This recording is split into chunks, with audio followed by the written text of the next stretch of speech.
안녕하세요. 팩트남입니다. 오늘은 주식, 특히 반도체 쪽, 그리고 부동산 이야기 좀 해보도록 하겠습니다. 지금 주식하고 특히 반도체 엄청 호황이잖아요. 근데 이 돈들이 다 부동산으로 흘러가고 있다. 이렇게 이야기가 되고 있습니다. 최근에 이 삼성전자, 그리고 하이닉스 같은 반도체 기업의 실적이 커지면서 성과급 많이 나오고 있죠. 그리고 주식 수익도 엄청 늘어나고 있습니다. 또 여기에 이 큰 회사들의 사내 대출 활용, 이런 것까지 겹치면서 부동산 매수 대기 자금이 함께 늘고 있다, 이런 분석이 있습니다. 특히 이 삼성전자와 SK 하이닉스 사업장 접근성이 좋은 경기 남부 지역, 이런 데 관심이 집중이 되고 있는데요. 그 대표적인 곳이 바로 동탄입니다. 동탄이요, 최근 한 주 동안 아파트값 2.2% 올랐고 올해 누적 상승률도 9% 이상 된다, 이렇게 이야기가 나오고 있는데요. 동탄뿐만 아니라 이 근처에 용인 수지, 기흥, 성남 분당처럼 반도체 기업 출퇴근이 편리한 이른바 셔세권,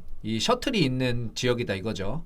이런 지역도 강세를 보이고 있습니다. 이 가격이 빠르게 오르니까요, 시장 분위기도 계속 달라지고 있다, 이런 분석인데, 일부 집주인들 같은 경우는 아파트가 계속 오르니까 위약금을 감수하더라도 기존의 계약을 해지하고 더 높은 가격으로 다시 매물을 내놓는다, 이런 움직임까지 보여주고 있습니다. 그래서 동탄에서 이달 계약 해지 건수가 약 100건을 넘었다, 이런 보도도 나오고 있습니다. 결국은요, 이 반도체 호황으로 늘어난 자금이 주거 수요와 결합을 하면서 동탄을 중심으로 한 경기 남부 부동산 시장의 열기를 키우고 있다, 이런 상황으로 이해를 해볼 수 있겠습니다. 그런데 우리가 이걸 진짜 많이 봐왔어요. 돈이 많이 풀리고 경기가 좋아졌을 때 이 돈으로 뭘 하냐, 큰 돈이잖아요. 지금 몇억 몇십억 이런 돈인데, 이런 돈으로 뭘 해? 밥을 사 먹을 거야? 옷을 입을 거야? 결국은 다시 부동산으로 갈 수밖에 없거든. 자기 집이 있어야지 매달 나가는 월세, 그리고 전세 부담을 줄일 수 있고요. 장기적으로 또 이런 부동산을 갖고 있어야지 큰 자산이 되기 쉬운 대상이다, 이런 인식이 아직도 강합니다. 그렇잖아요. 이 몇십억 되는 돈은 어디다 쓸 거야? 그래서 성과급, 주식 투자 수익이 한꺼번에 들어온다면, 즉 큰 목돈이 생긴다면 생활비보다 주택 계약금이나 대출 상환, 더 좋은 입지로 옮기기 위한 자금으로 활용이 된다, 이렇게 이야기를 해볼 수 있겠습니다. 그리고 여러 기사들에 따르면요, 올해 1분기 서울 주택 매수에 활용된 주식, 그리고 채권 매각 대금 거의 1조 5천억 원 가까이 된다, 이런 말이 있는데요. 이 금액이 1년 전 같은 기간보다 43%가 늘어났다, 그러니까 절반 이상이 커졌다, 이런 뜻입니다. 그래서 이런 지표들로 봤을 때 주식시장에서 얻은 수익, 다라고 말할 수는 없겠죠. 일부가 부동산 시장으로 이동을 하고 있다, 이런 의미로 볼 수 있겠습니다. 그리고 여기에 반도체 기업들 고액 성과급 나온다, 그리고 사내 대출도 많이 해준다, 이런 말들 있잖아요.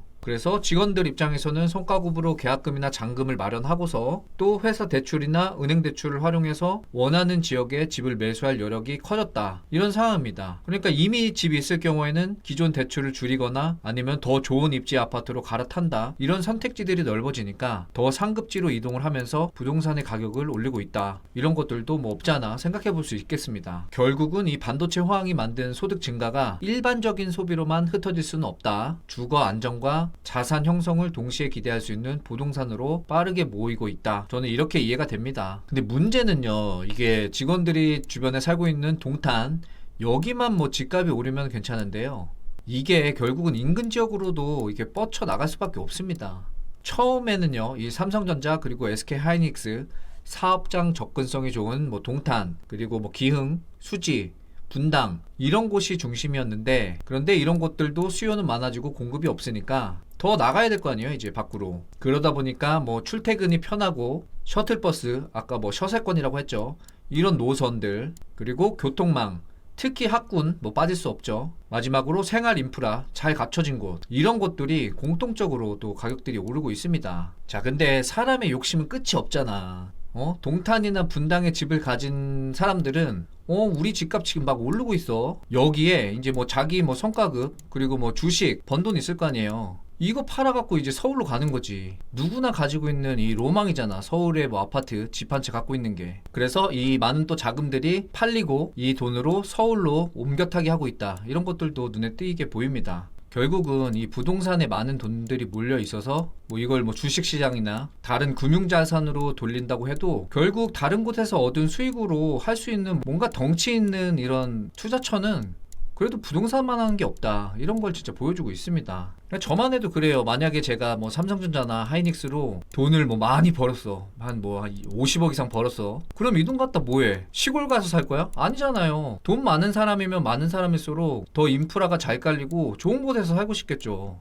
그러니까 그런 의미에서라도 또 부동산으로밖에 몰릴 수가 없다고. 그러니까 부동산에 몰린 돈 뭔가 해결하고자 한 그런 의도들은 좋으나 너무 이 시장의 심리를 파악하지 못했다. 저는 이런 생각이 듭니다. 그래서 뭐 기사들에 따르면요, 서울 아파트 가격도 오르지만요, 이 가격이 오르게 됨으로써 전세 가격에 대한 이 실거래 가격이 1년 새 10% 넘게 올랐다. 이런 기사들도 보입니다. 근데 또 전세 사는 사람들이 이 10%를 어떻게 감당해? 그러니까 이 감당이 안 되니까 차익분은 또 월세를 올려준다. 그러면서 이 월세 가격도 같이 따라 올라가고 있다. 그러니까 이게 뭔가 아이러니하지 않아요?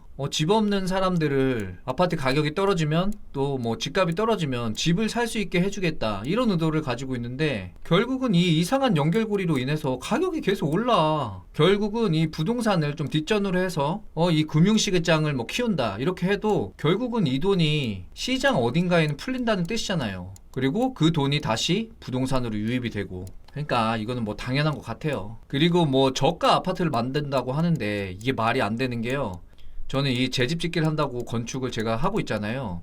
다른 것들은 다 가격이 오르는데 이 건축할 때 들어가는 자재비, 인건비 안 오를 것 같아? 다 따라 올라. 이미 올랐어요. 제가 공사하면서도 진짜 많이 올랐고요, 예산보다. 그래서 뭔가 딴 쪽에 돈이 가면은 이 돈을 가지고 상대적으로 저평가된 아파트나 뭐 집을 지을 수 있다, 이렇게 생각을 하는데 이건 뭐 경제 논리를 완전 무시한 거죠. 이 주식이 올라갔다는 뜻은요, 내 인건비도 올라가는 거고 기타 생활 유지비도 올라갔다는 뜻이고 대출이자도 올라간다는 뜻이고 기름값 다 올라간다는 뜻이잖아요, 이게. 근데 이건 올랐는데 너는 올리지 마. 이건 좀 문제가 있어 보입니다. 그리고 이거는 제가 몸소 체험을 했기 때문에 저 잘 알고 느끼고 있고요. 그래서 뭐 저가 아파트를 지을 수 있다, 이게 맞는 말이라면요, 지금 추진하고 있는 재개발 이런 거 인상분 없이 다 그대로 추진이 돼야 돼. 왜? 아파트는 저가 아파트 지을 수 있다며. 근데 왜 안 되겠어요? 왜? 시중에 돈이 많이 풀리고 그러면서 물가 올라가고 인건비 올라가는데 이것들이 다 반영이 된다고. 안 될 수가 없잖아. 우리가 다 같은 시장 안에 있는데 뭐 돈은 한국에서만 벌고 원자재는 저기 못 사는 데서 갖고 와? 그런 게 아니잖아요. 자, 그래서 이 기사들을 보면요, 집값 올라가서 이 대책들 또 많이 나올 거다, 이런 이야기들을 하고 있습니다. 특히 이 동탄역 경기 남부 집값 상승세가 올라가다 보니까 정부에서도 예의주시하고 있다. 그래서 토지거래 허가구역 뭐 지정을 할 수도 있다. 아니면 대출 관리를 뭐 강화할 수도 있다. 이런 규제의 필요성이 계속 거론이 되고 있습니다. 그런데 이 반도체 기업에서 직원들이 성과급 또는 사내 뭐 주택대출 받잖아요. 이런 거는 뭐 어떻게 정부가 관리를 할 거야? 그 사람들이 뭐 정부의 규제 없이 성과급 받고 그리고 또 회사에서 대출해 준 거를 컨트롤하지 못할 거 아니에요. 그래서 이 대출 규제를 강화하더라도 현금성의 뭐 성과급이나 회사의 금융 프로그램을 활용하는 이 수요까지 막기에는 한계가 있을 것이다. 이런 기사들도 확인이 됩니다. 그래서 어떤 전문가분들은 아파트 가격이 계속 내려갈 것이다, 뭐 집값이 떨어질 것이다, 이렇게 말씀을 하시는데요. 이렇게 얘기하려면 좀 지역 조건을 나눠서 얘기할 필요가 있다, 저는 이렇게 봅니다. 절대 서울이나 그리고 동탄같이 뭐 주요 시설이 몰려있고 우리나라 뭐 핵심 기업들이 몰려있는 지역들, 이런 데는 절대 떨어질 수가 없어요. 저는 그렇게 생각을 합니다. 뭐 인구가 줄고 있다? 이걸로 영향을 미치려면요, 한 진짜 몇백 년은 지나야 된다. 그렇게 따지면 일본 도쿄 집값도 내려갔어야 되거든. 그런데 오히려 잃어버린 30년 이전보다 지금 가격이 더 올라갔잖아요, 도쿄 이 부동산 가격들이요. 그러니까 뭐 인구 문제, 이걸로 인한 아파트 가격 하락은 일부 뭐 시골 외곽 지역에만 한한다, 저는 이렇게 생각이 됩니다. 그리고 지금 양극화가 되게 심각한 게 저는 몸소 체험이 돼요. 제가 기존에 있는 아파트가 지금 인천에 있거든요. 와, 인천 이거 집 팔려고 내놨는데 지금 올해 2월인가 3월에 내놨어요. 물론 몇 개월 안 됐죠. 그런데 집 보러 온 사람이 딱 한 명 있었어.